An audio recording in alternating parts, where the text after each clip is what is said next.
5 tangga entrepreneur yang harus Anda ketahui. Hai, selamat datang di video kedua. Kembali bersama saya, Coach Tom MC Ifle. Kali ini kita akan membahas secara bertahap apa yang membedakan pengusaha hebat dengan pengusaha gagal. Kita juga akan belajar tentang 5 tangga entrepreneurship. Nah, jika Anda sudah mengalami atau sudah memahami 5 tangga entrepreneurship ini, saya akan memberikan 5 fokus atau 5 skill yang Anda harus miliki untuk menjadi seorang pengusaha kelas dunia. Oke, kita mulai. Tangga pertama seorang entrepreneur adalah teknisi. Peranan seorang teknisi adalah menjalankan bisnis. Dalam struktur organisasi, biasanya seorang teknisi akan mengisi posisi-posisi penting dalam bisnis.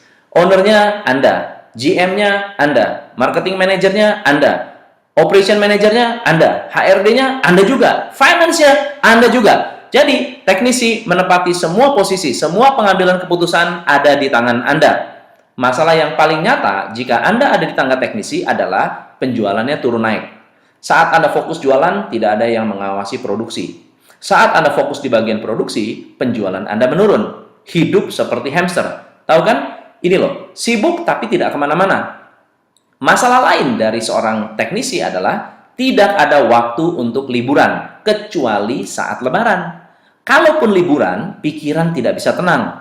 Handphone selalu berdering, semua orang mencari Anda. Mulai dari supplier, karyawan, customer, bahkan tukang kebun atau tukang listrik pun sibuk mencari Anda. Apa masalahnya? Anda menganut prinsip one man show. Hidup dalam tangga teknisi membuat Anda cepat jenuh. Berusaha untuk keluar dari lingkaran setan dan akhirnya mencari general manager profesional. Ini kesalahan fatal.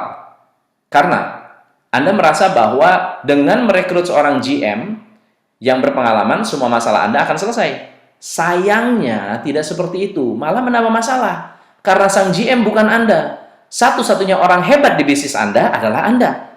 Alhasil, biaya membengkak, karyawan bertambah, tapi tidak sesuai harapan. Akhirnya, back to zero. Karena apa? Sang GM resign. Sambil membawa ilmu Anda, karyawan Anda, pelanggan Anda, supplier Anda, dan akhirnya menjadi kompetitor Anda. Sakit rasanya. Tangga pengusaha kedua yang harus Anda ketahui adalah manajer. Di level ini, manajer menjadi lebih bagus daripada teknisi karena manajer sudah bisa merekrut tim. Biasanya, jika perusahaan masih baru, timnya adalah keponakan, supir, babysitter, adik, paman, tetangga, dan istri. Apa yang salah? Kalau Anda merekrut keluarga, keluarga sulit dipecat jika tidak profesional. Ciri-ciri Anda ada pada level manager adalah Anda sibuk memadamkan api, Anda adalah problem solver.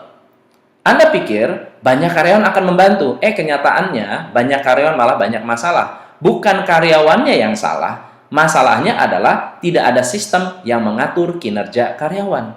Jika Anda mau menambah sedikit ilmu, misalnya Anda belajar cara mensistemasi divisi produksi saja, waktu Anda akan terbebas. Jika kemudian Anda mulai mensistemasi sales and marketing team, Anda menciptakan mesin uang yang terus-menerus masuk kantong meskipun saat Anda berlibur. Nah, secara bertahap, jika Anda mensistemasi keuangan, Anda akan terhindar dari kebocoran bisnis yang menghabiskan uang miliaran rupiah. Amit-amit ya. Nah, jika Anda mensistemasi bisnis, Anda naik level menjadi business owner. Yes! Nah, masalah business owner sudah berbeda. Fokus sudah bukan lagi jadi pemadam kebakaran, tetapi menjadi leader yang mampu membangun tim.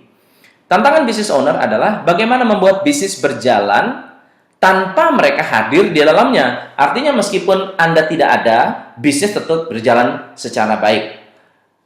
Satu-satunya cara adalah dengan mensistemasi strategi rekrutmen Anda. Sehingga Anda tidak perlu merasa kekurangan orang atau merasa sulit cari karyawan. Nah, apa yang terjadi jika Anda ingin naik kelas?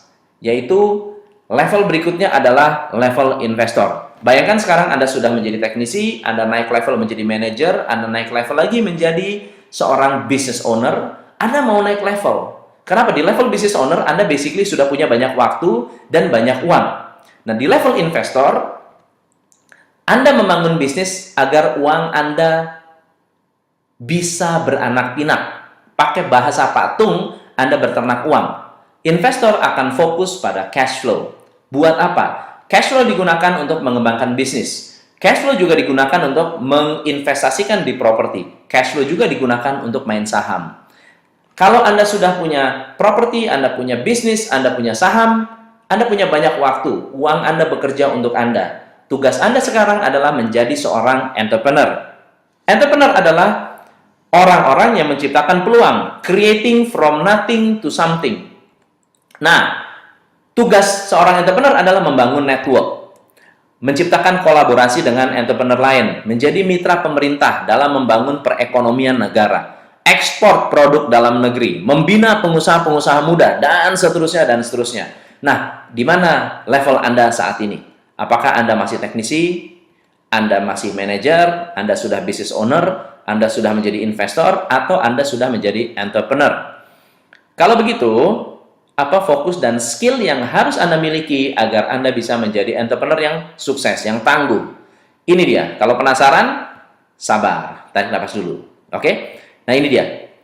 Anda harus memiliki blueprint bisnis. 5 skill yang harus Anda kuasai sebagai entrepreneur. Landasan yang pertama adalah Anda harus tahu cara memiliki atau membuat blueprint bisnis. Apa itu? Blueprint bisnis adalah rancangan bisnis detail 100 tahun. Wah, apa saya masih hidup? Nah, inilah bedanya. Entrepreneur tidak berpikir akan menikmati bisnis sendirian. Mereka berpikir bahwa bisnis bisa dialihkan atau bisa diwariskan ke anak cucu. Bisnis bisa memiliki karyawan yang lebih banyak lagi, membuka peluang untuk pekerjaan-pekerjaan atau membuka lapangan pekerjaan baru. Untuk itu, harus ada rancangannya. Skill ini harus Anda kuasai agar Anda menjadi pengusaha yang visioner. Gitu loh. Nah, skill yang kedua yang harus Anda miliki adalah business knowledge. Menambah business knowledge sangat penting untuk menjadi seorang entrepreneur. Pengetahuan bisnis harus canggih. Jangan hanya tahunya jualan atau produksi, tapi harus tahu cara menganalisa bisnis, cara mengembangkan tim, cara melatih tim untuk menjadi leader, cara memahami cara mensistemasi bisnis, dan seterusnya, dan seterusnya. Nah, skill yang ketiga, selain blueprint, business knowledge, Anda juga harus mengerti cara mengakses uang. Cara mengetahui di mana modal bisa Anda dapatkan, yaitu mengetahui cara mengakses funding. Kenapa? Karena modal adalah faktor penting. Jika tidak ada akses permodalan, bisnis akan lambat pertumbuhannya. Nah, skill yang keempat yang harus Anda kuasai adalah leadership. Leadership adalah sebuah seni membangun performa kerja sebuah organisasi.